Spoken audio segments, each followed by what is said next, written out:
Morning leaders, we are here today to present our report. Our topic is all about quality management and tools.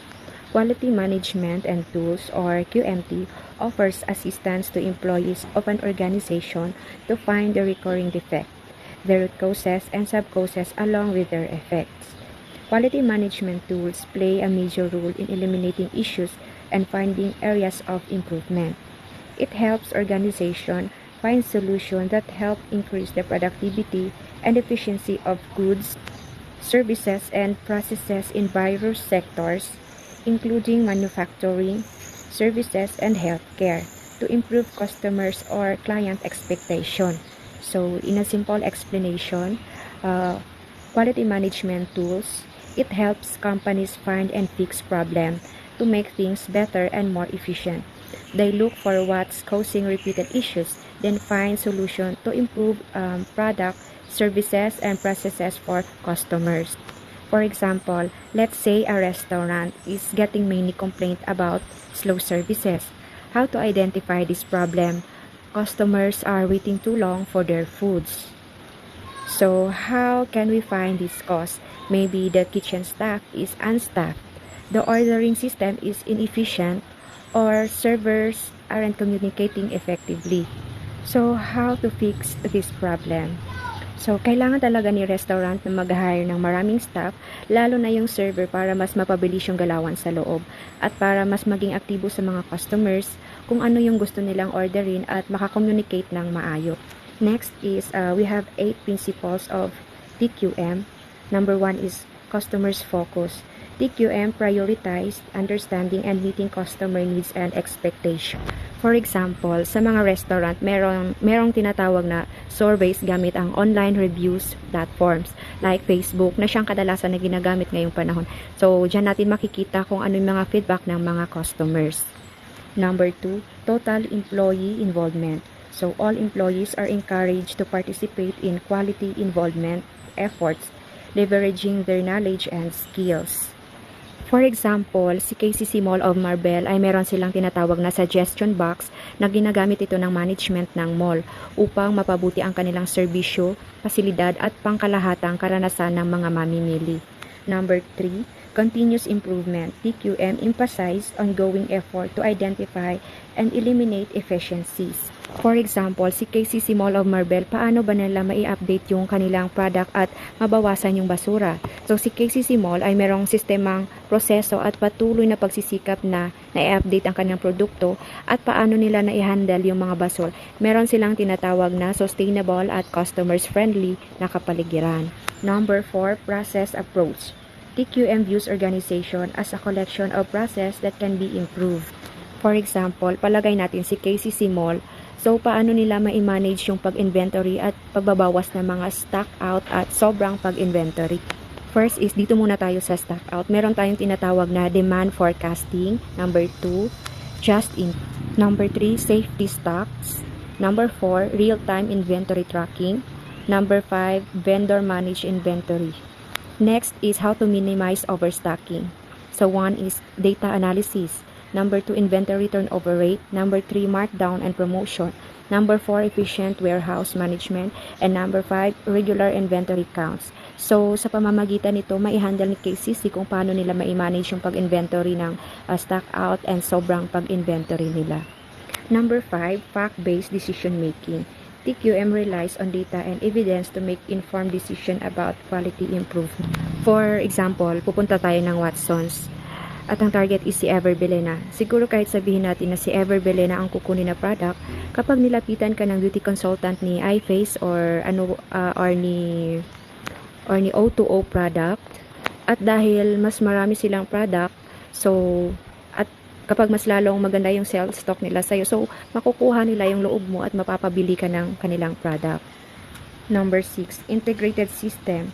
TQM recognized that all part of the organization are interconnected and must work together to achieve quality goals. For example, kumpanya ng Ferrari. Ang pagkontrol ng Ferrari sa disenyo, engineering at pagmamanupuktura ay isang kombinasyon ng advanced na teknolohiya, skilled craftsmanship, at mahigpit na quality control. So, ang prosesong ito ay ay masisiguro na ang bawat Ferrari ay isang simbolo ng excellence at performance. Number 7, strategic and systematic approach. TQM involves a strategic planning process to integrate quality concept into overall business strategy. For example, sa government is maaaring mag-iba depende sa ahensya at sa uri ng serbisyong ibinibigay nito. Ang mahalaga ay aktibo at maayos na pangkalahatang misyon at bisyon ng ahensya. So target na rin ay dapat dapat participate palagi na kinabibilangan ng input mula sa iba't ibang stakeholders, empleyado, kliyente at mga mamamayan. Next is number 8, communications. Effective communication is crucial for sharing information and fostering collaboration among all stakeholders.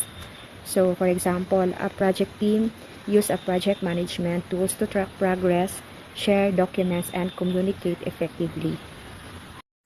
Quality tools, Pareto charts, fishbone diagram.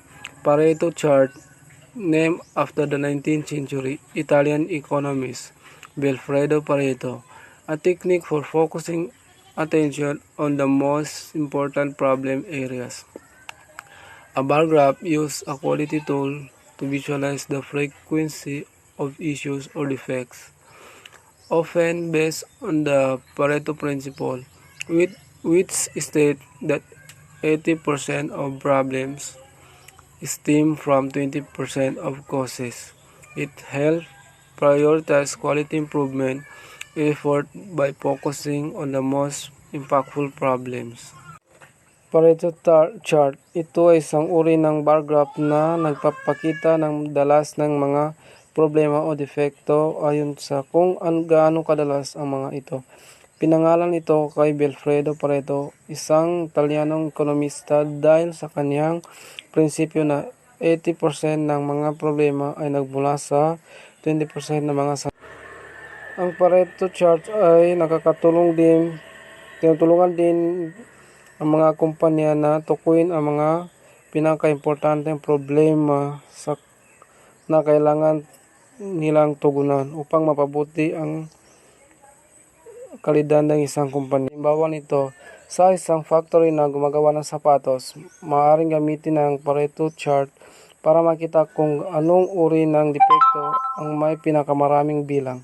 Halimbawa, kung 80% ng mga depektong sapatos ay may sira sa tahi, ang factory ay dapat magtuon ng pansin sa pag-aayos ng proseso ng fishbone diagram. The fishbone diagram, also known as Ishikawa diagram or cause and effect diagram, is a visual tool used for root cause analysis. It helps teams systematically identify potential causes of a problem, categorizing them to pinpoint the root causes. Developed by Kaoru Ishikawa in the 1960s, it was initially used to control quality in manufacturing process.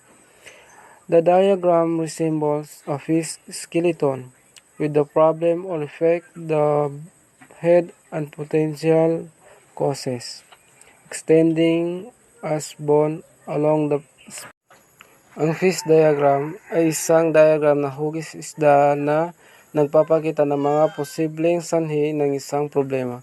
Tinutulungan nito ang mga grupo na sistematikong suriin ang mga dahilan ng problema at matukoy ang pinakaugat na sanhi. Paano ito gamitin? Isinulat ang problema sa ulo ng isda at ang mga posibleng sanhi ay sinulat naman sa mga buto. Nakakategorya ayon sa iba't ibang aspekto. Halimbawa, tao, makinarya, materyales, pamamaraan. Sa pamamagitan nito, mas madaling makita ang koneksyon sa pagitan ng mga sanhi ng problema. Halimbawa ng fish diagram. Ang kumpanya ng sapatos.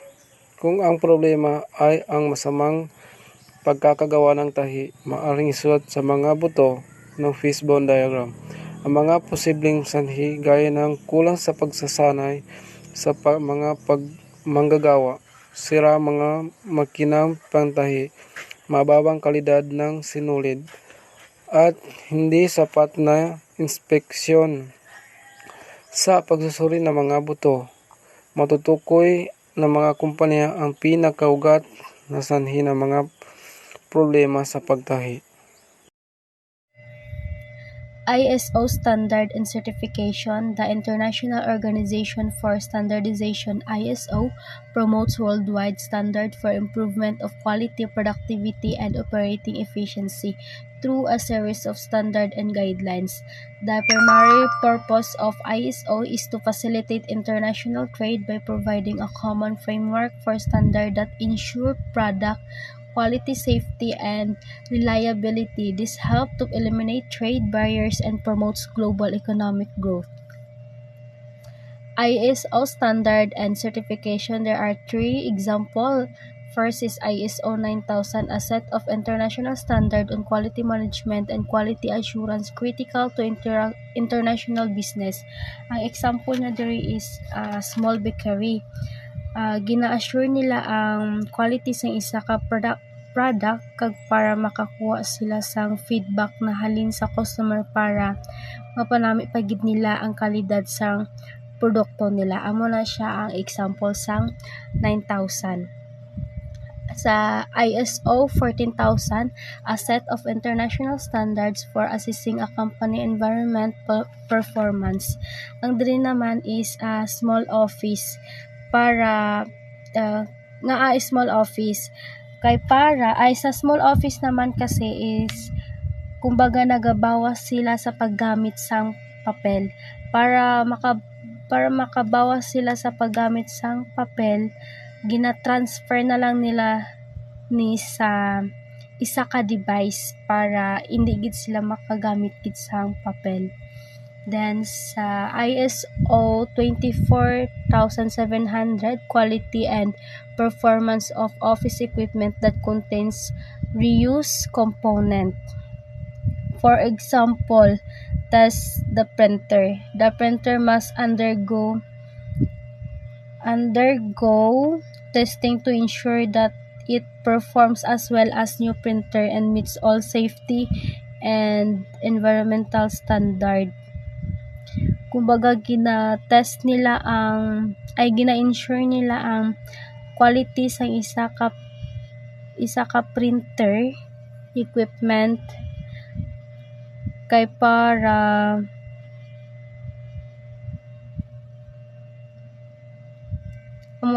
maano nila. Kumbaga gina-sure nila ang quality sa printer. Amo lang na siya. Good morning ma'am, good evening classmates. I represent ko po yung explanation sa aking topic all about sa SPC, Statistic Process Control.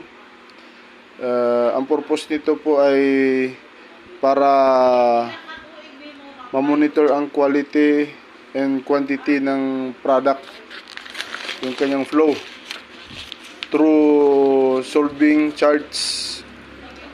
Sa SPC merong apat po na chart. Ang unang chart ay R chart, pangalawa is X chart, pangatlo is P chart, pangapat is C chart. Ang R chart at X chart ay for quantitative. Ang P chart and C chart is qualitative. Ang R chart is for the range. Ang X chart is for the means. Ang P chart ay for proportion. Ang C chart is for the number of occurrences, damage, or effect, or mga defects, yung sa C chart. So, ang itatakil natin ngayon is all about sa C chart. Sa R chart pala, sa R chart. Sorry, sa R chart. Dito sa R chart, ang kanyang formula is UCL or upper control line equals D for R bar. Then UCL upper centerline. LCL equals upper centerline is D for R bar equals 2.1142 times 23.1 equals 48.33. LCL equals D3 R bar equals 0 times 23.1 equals 0. I-discuss natin mamaya ito kung paano nagkuha yung UCL at LCL. UCL stand for upper control line. LCL is stand for lower control line. Ang CL naman na tinatawag is center line. Mamaya i-explain ko mamaya kung saan ang center line. So, continuous tayo guys. Sa R bar, in order magkuha ito, R bar is equals to 231 over 10. Paano nakuha yung 231? 231 is the sum or the total of all ranges. I-divide mo ito sa 10, which is the number of days. Nagkuha yung mga ranges. Sample 1, sample 2, sample 3, sample 4, sample 5. Sa 1 days, merong 5 products na magkakaiba yung kanilang timbang, 4 grams. Halimbawa ito si Piatos. Si Piatos 1, ang kanyang timbang is 496. Number 2, 504, 3, 46, 496, hanggang sa the rest. So, ang pinaka-largest, si 509, i-minus mo to the lowest. Sino pinaka-lowest? 496. Ang kanyang range ay 13. Ang range, guys, is yung pagitan niya. So, i-minus mo ang pinakamalaki sa maliit. Equals 13. Ganun din at the rest sa day 1, day 2, day 3, day 4 hanggang sa day 10. So, ang resulta nila is ito yung range. R bar equals 231. I-total mo ito, lahat. 231. So, 231 times mo ay i-divide mo sa 10, which is the number of the days. Ang resulta is 231. So, proceed tayo sa D4, sa UCL. Ang formula ng UCL kanina is UCL equals D4R. In order na magkuha yung D4R na ito, meron siyang, meron siyang table na dapat kailangan sundin ito. Ito ang table na ito. Para magkuha yung D4R, na ito, na formula ng UCL or upper center line at lower center line, ito, D3R, kinakailangan mo ito, itong table na ito. So, paano ba ito? Paano ba ito gagamitin? Paano ba ito ginagamit? So, dito tayo magbibase sa ilang sample sa isang days. Ilan bang sample sa isang days? 1, 2, 3, 4, 5. So, ang sample sa days is 5. Which is ito, 5. So, dahil sa range ang hinahanap natin, dito tayo magbibase. So si D3, itong kanyang automatically ito kanyang formulation 0. Si D4 2.114. So ito na. Si D3 equals 0. Si D4 equals 2.114. So, na-solve na natin ang R bar. R bar equals to 31 divided by 10. The number of days equals 23.1. I'm sorry. So, CUCL para ma-solve natin is D4 R bar equals 2.11.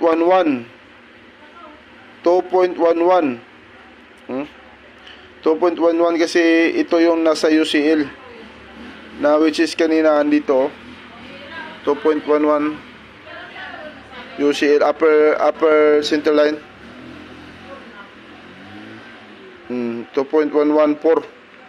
So ito na siya 2.114 times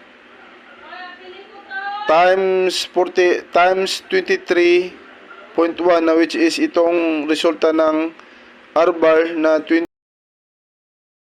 2031 ng range divided by 10 na which is the days 23.1 i-times mo ito sa D4R R bar equals ang kanyang resulta 48.87.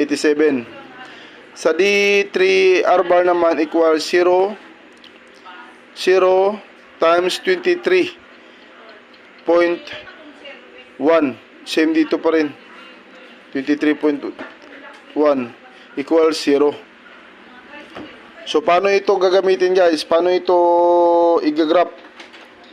So igagraph natin ito ganitong magiging itsura niya.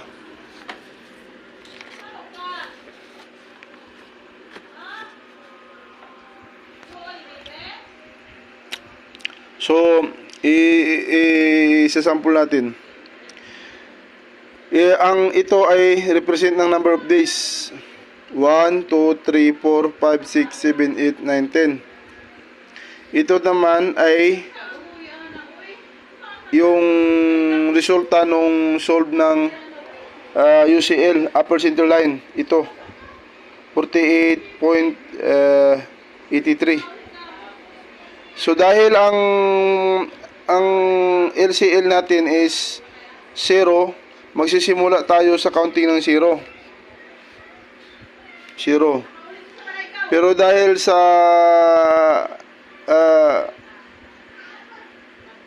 ang kanyang solve kanina is sa UCL is 48.87, i-round off natin yan. Ito, magiging 50 yan. So, counting 0, 5, 10, 15, 20, 25, 30, 35, 40, 45, 50. So, ang resulta natin sa day 1, ito, 13. So, ang graph mo nito, sa day 1 is pagitan ng 10 at saka 15, 13. Ganon din sa dito. Sa dito is 29. Balikan natin sa dito. Dito, ito, pagitan ng 25 at saka 30. Medyo mataas-taas na medyo madikit sa 30 kasi 29 man. Same lang din sa iba guys. I-follow mo na ito. Ang magiging resulta is yan. Normal siya guys. Normal siya. Yan. Kasi ang hindi normal na graph kapag halimbawa lampas siya sa upper control line. Kaya mayroong upper control line na tinatawag kasi ito yung control ng normalization. At ito ang boundary. Ganon din sa LCL. Pag lumapals dito, ibig sabihin, hindi siya normal. Pagka halimbawa mayroong point dito na lumabas at saka or dito lumabas dito, hindi siya normal. At halimbawa ang kanyang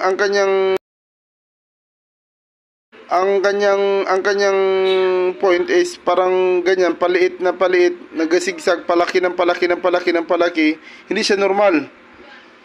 At saka isa pa sa hindi normal, halimbawa yung kanyang point pa ganyan, pasigsag ng pataas na parang straight line na ganyan, hindi din siya normal. So, yun ang mga sample na hindi normal. Pero yung ganito guys, biglang tataas, biglang bababa, biglang ganyan, ganyan, normal lang siya. Ibig sabihin yan yung ranges nila. So, ito yung example ng explanation sa R chart. Next ko na i-represent is yung the following solving sa X chart. Ito ang isa sa mga solving sa for the range, ibig sabihin yung pagitan. Susunod namin is for the means tayo dito sa X chart. Sakop ang R chart at saka X chart sa quantitative. Ibig sabihin ng quantitative is yung kanyang quantity, yung kanyang bilang ng mga bilang ng pagtaas ng timbang, ganun, na hindi normal. So yun na lang guys, kay mahaba pa ito. Good evening ma'am, good evening classmates. Ito po yung continuous ng ating topic discussion for the SPC. Continuous tayo. Yung unang topic natin is yung sa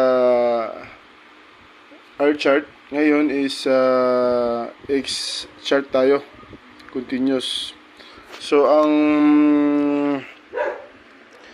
ang formulation ng X chart is X double bar equals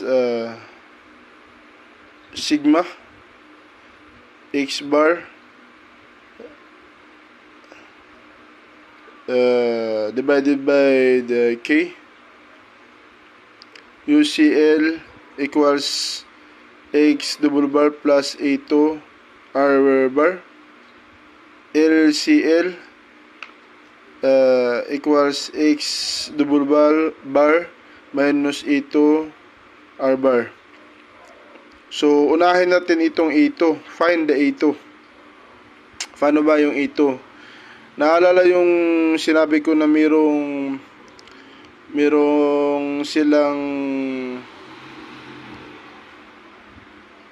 silang guide na para makuha yung range. Ito po yun. Babalik tayo doon. So, para in order na magkuha yung A2, titignan natin kung ilang samples per days. 1, 2, 3, 4, 5. 5 pa din ang sample. So, ang pupuntahan natin A2, A3. Dahil A2 lang lahat, so sa A2 tayo titingin. So, ang A2 is 0.577. Automatically, ang A2 natin is 0.577. Mamaya, magagamit din siya mamaya. So, continuous tayo guys. Meron tayong sample na 5 every days. So, ganun pa din. Pinakamalaki sa pinakamaliit, i-minus natin ang range nila or pagitan nila is 13. So, ang range natin is 13. Ang pamaraan naman para magkuha yung X bar is i-additional silang lahat na sample din divided by 5. Ang resulta ito siya. So ang mangyayari para makuha yung R or on the sum of R, yung 231 na ito, the sum of the range is i-additional natin ito lahat from day 1 to day 10, yung lahat ng range nila or pagitan ng bawat sample sa pinakamalaki at sa pinakamaliit na didinak natin dito sa sample na 5. Ang mangyari, suma total is 231. So, R bar equals 231 divided by 10 na sample ng number by days. Ang mangyari is 23.1. So, paano magkuha yung the sum of the means X bar? Ang pamaraan is additional lahat ito yung sa X bar. So ang mangyari is 4,778. So X bar, double bar, 4,778 divided by 10 equals 497.8. So isosolve na natin yung na-solve na natin yung range at saka ang X bar. So ang isosolve naman natin as yung UCL or upper center line, X double bar plus A2 R bar. So ano yung X natin kanina? Ang X bar natin kanina, balikan natin. Ang X bar natin kanina is 497.8. Yan, 497.8. Ang A2 natin kanina na dito sa sample number 5, A2 0.77. 497.8 plus 0.77, 0.577 equals 23.1. UCL upper center line, upper control line equals 511.1 kasi itinamis mo siya sa 23.1.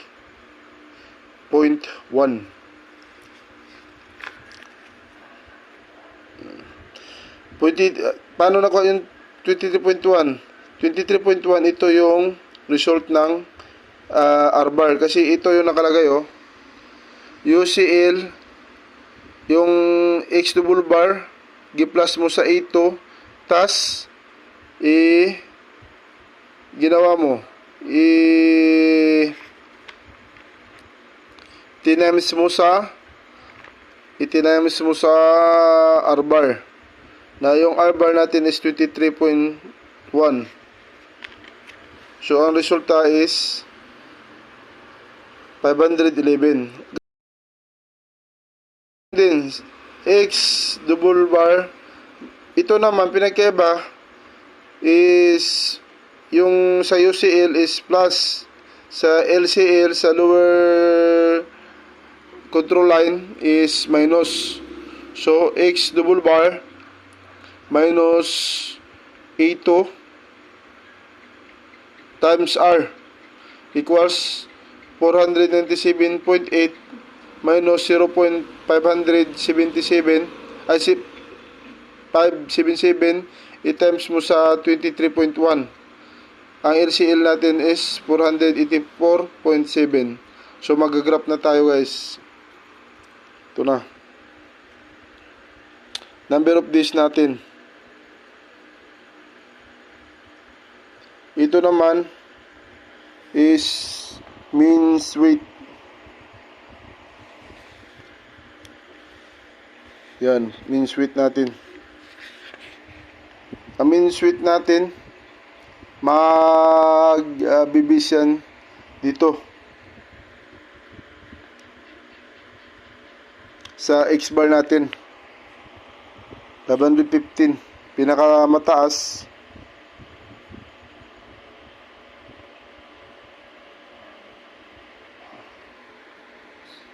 mean sweet.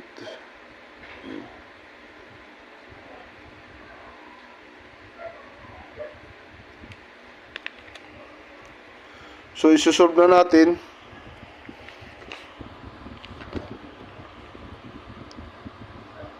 Graph sa day 1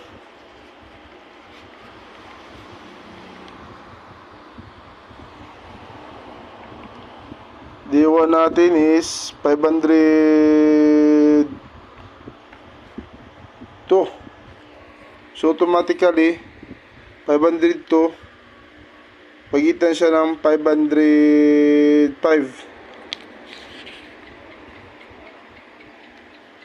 Sa day 2, ang kanyang X bar is 507. Ay, 504. 504. Dito. Ito. 504 ito. Sa day 3, 498. Ito siya. 498.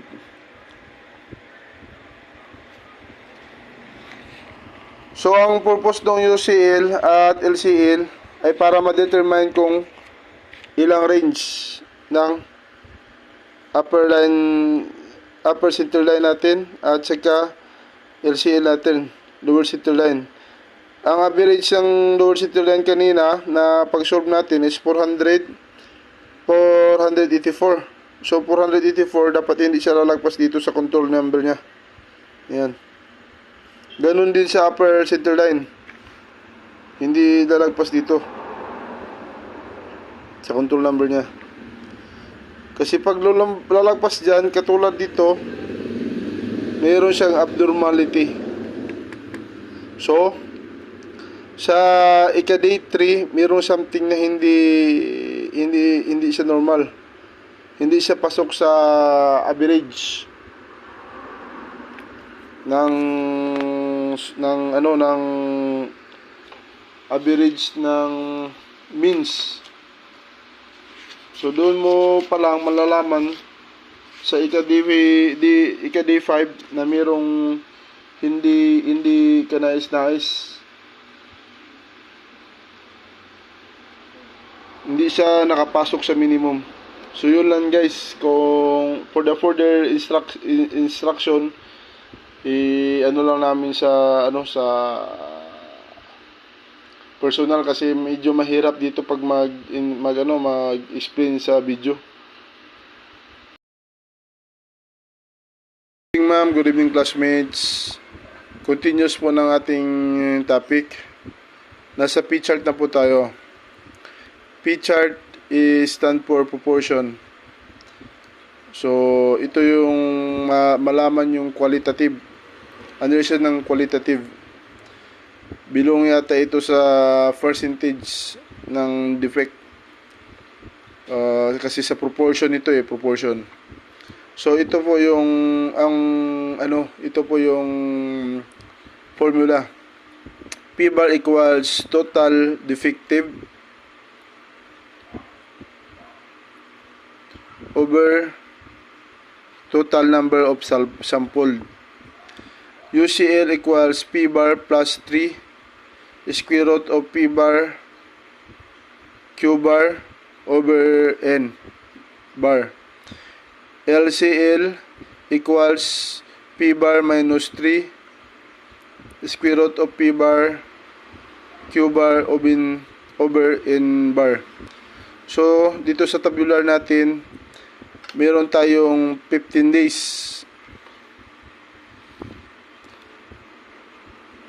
Sa day 1 merong 11, dito merong 9 defective.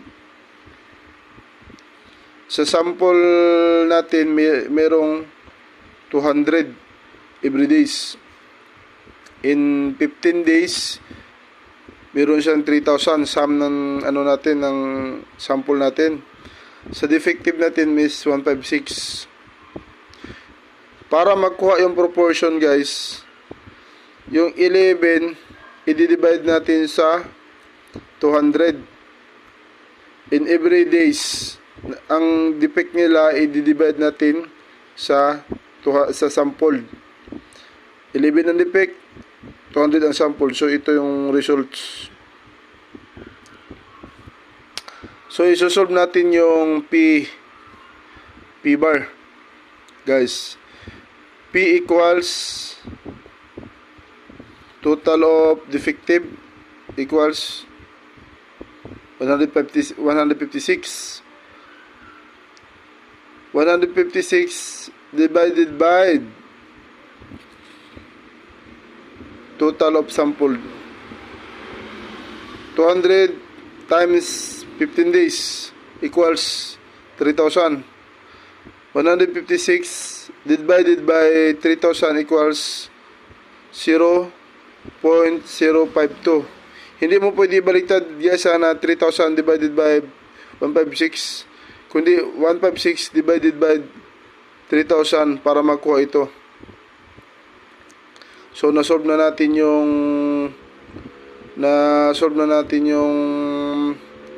P-bar. So kukunin naman natin yung Q-bar. So Q-bar equals 1 minus 0.052.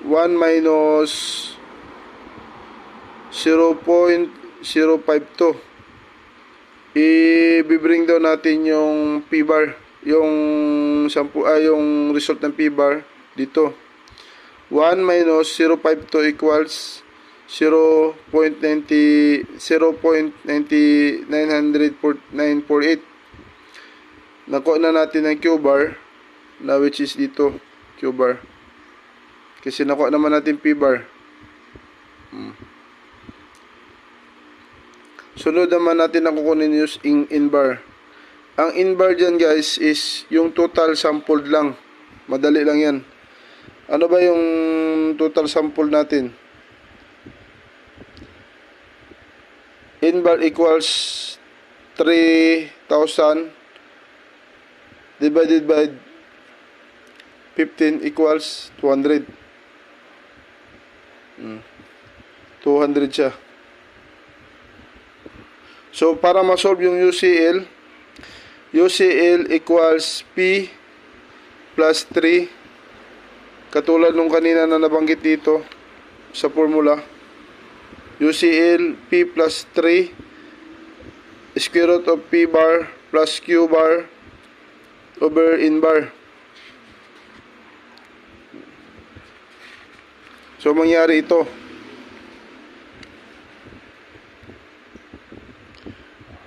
P bar plus 3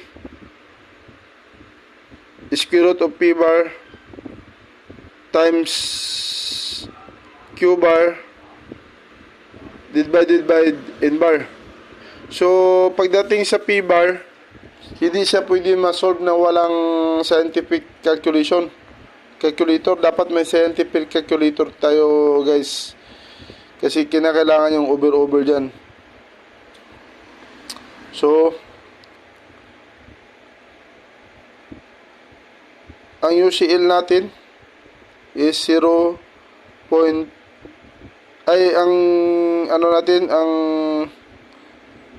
Ang UCL natin equals 0.052 0.52 plus 3. Kasi yun man ang p-bar natin. Yan ang p-bar natin kanina. Ito. Resulta ng p-bar.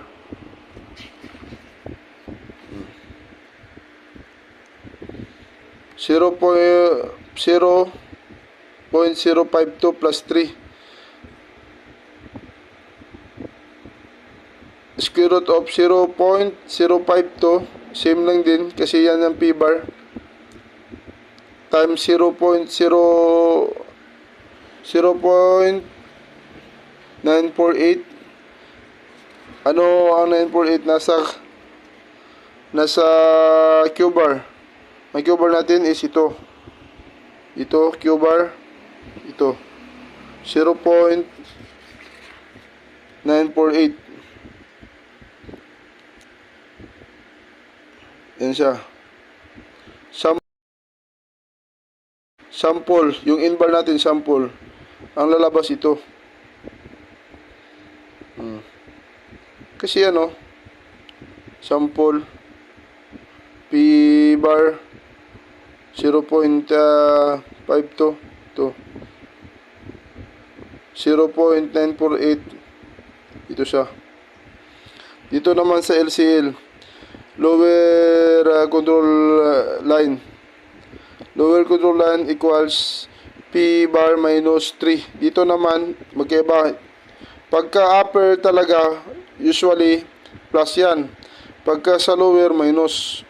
So, P bar minus 3, square root of P bar plus Q bar plus N bar.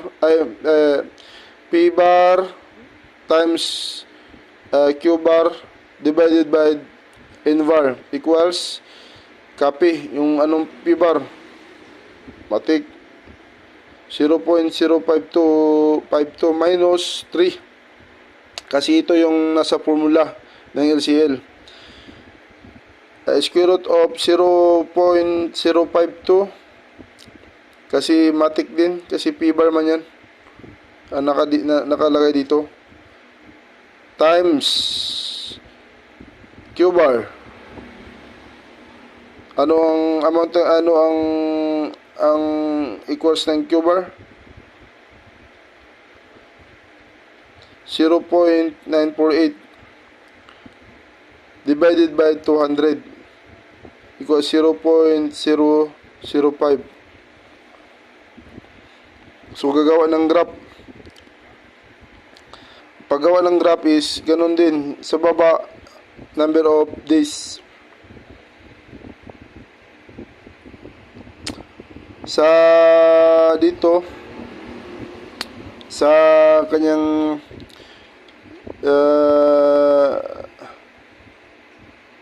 gilid is ito yung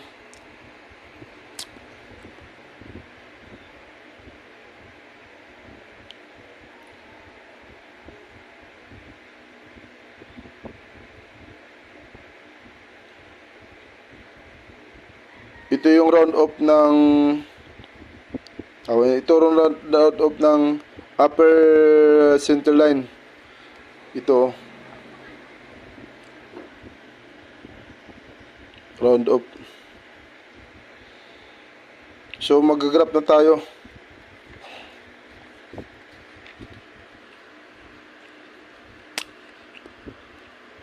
D1 0.055 D1. Ito D1 0.055. So andito sa baba ng 6. Dito 0.045. Pagitan ng 6 at 4. At the rest hanggang sa ma-compute na yun guys, lahat ng resulta ng ika-15 days. Sa ika-15 days 0.045. Ito, pagitan ng 4 at 6. So lumabas na normal guys yung proportion niya. Normal yung proportion ng P-chart. yung kanyang yung kanyang yung damage, wala masyadong defect. Normal yung average o yung percentage ng damage. So for the further discussion sa sa face to face. Good evening ma'am, good evening classmates. Dito na po tayo sa pinakahuling part ng ating SPC, the C charts.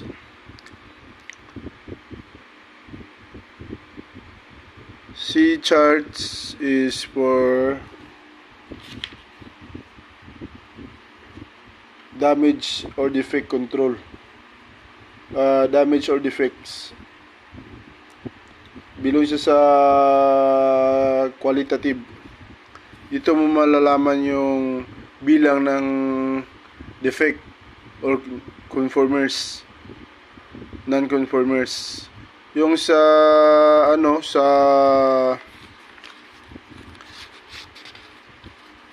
sinundan ng C chart, itong P chart is percentage ng defect. Ito naman mismo bilang ng defect. So sa bilang ng defect, C bar, ito yung kanyang formulation, C bar equals sigma CI over Q. Yung sigma CI dyan, yan yung yung total ng non-conformers. So yung K dyan, yan yung total ng days or shift. So dito tayo i-proceed sa UCL. UCL or sa upper control line. Upper control line or UCL equals C bar plus 3 square root of C bar. LCL, lower control line, equals C bar minus 3 square root of C bar. So ang shift natin is 1 to 10. Ang non-conformers natin, every shifting, ito. So i-solve natin muna ang C bar. Ang C bar natin, mayroong totally 86 of non-conformers sa 10 shift. 86 divided by 10 equals 8.6. Unahin talaga masolve yung C bar para lang magkuha itong yung UCL at saka LCL, dahil based sa kanilang formula, yung UCL kakailanganin niya yung C bar. So yung C bar, yung result ng C bar, in order na magkuha yung UCL, dapat isosolve mo muna yung C bar. So nasolve na natin yung C bar. Ito ay 8.6. So plus 3 square root of C bar, same sa formulation, equals C bar 8.6 plus 3 square root of 8.6 equals 17.4. Ito guys, kailangan din ito ng scientific calculator. Ito siya. Then sa LCL is LCL equals C bar minus 3 square root of C bar equals 8.6 minus 3 square root of 8.6. equals negative 2. Dahil hindi naman tayo nagko-conform, hindi naman tayo nag-expect ng negative 0.2 na conformers, automatically yan, round off siya sa 0. So, gagawa ng graph. Paggawa ng graph,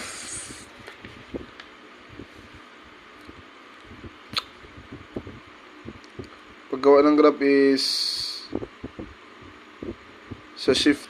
paggawa ng graph is 10 shift ito, 10 shift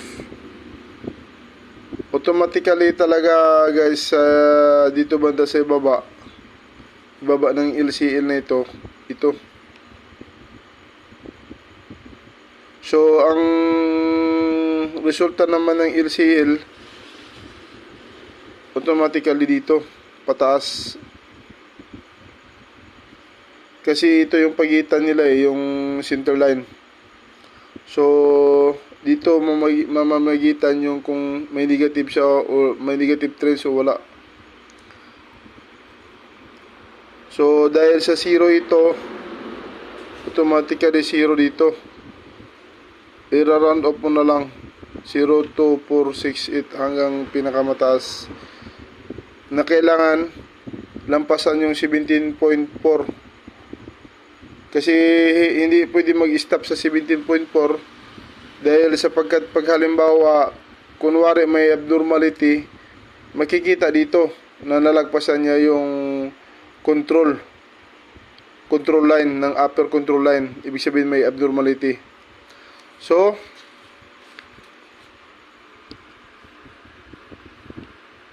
ito ang conformers natin. So, sa number 1, D1 is 3. Matic.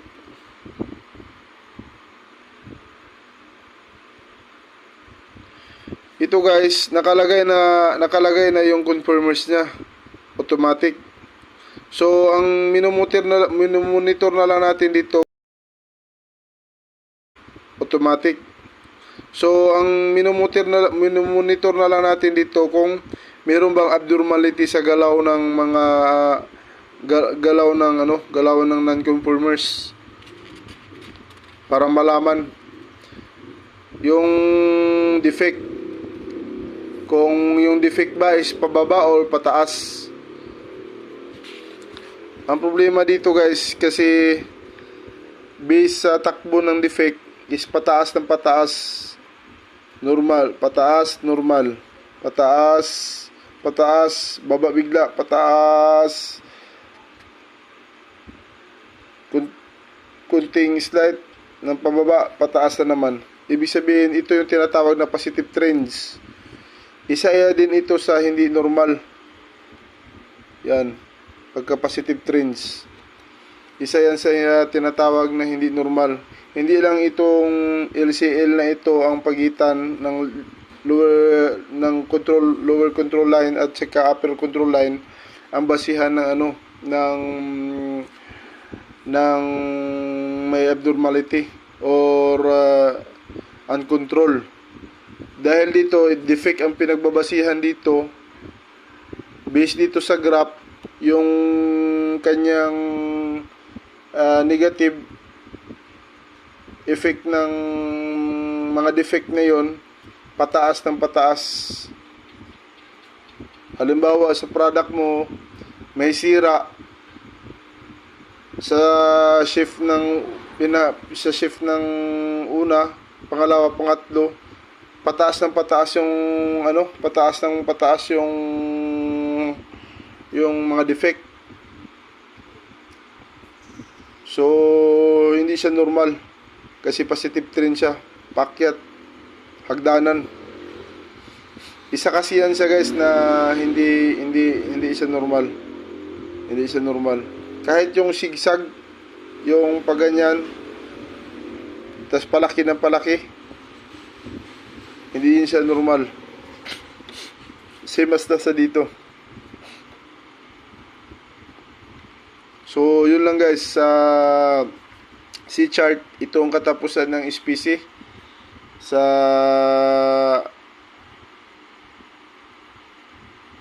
next natin na pagkikita sa face to face, doon natin sisikapin ng explanation for further explanation. Thank you guys. Continuous improvement. Continuous improvement, often referred to as Kaizen in Japanese, is a philosophy and approach focused on making small, incremental changes to process, system, and activities to achieve ongoing improvements. It's about consistently refining operations, improving efficiency, and fostering a culture of continuous learning and growth within an organization.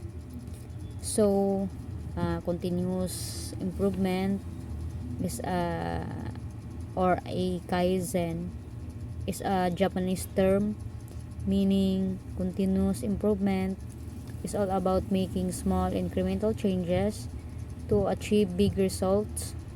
It's like taking small steps every day towards your goals. For example, imagine a company implementing Kaizen by encouraging employees to suggest small improvements in their work processes over time. This tiny thing changes end up leading to increased efficiency and productivity. Remember, progress doesn't have to be drastic to be effective. Embrace the Kaizen in your life. Okay, for example, sa isa ka workplace, syempre, as a manager or a owner, kailangan mo po sing mga suggestion sa imo nga mga empleyado or mga tao mo. Kaya syempre, kita tao lang ta, may mga kita sa ara sa higher position, may mga nabalaan ta nga hindi balaan sa aton nga mga tao, kag may mga nabalaan ang mga tao ta nga hindi nato nabalaan. So ang bagani nila, never stop learning. So ang improvement is sige-sige, bisan gamay lang sa gamay lang siya nga improvement, at least diba may progress, may improvement. So amo ni siya ang continuous improvement nga philosophy and approach sang isa ka Japanese philosophy.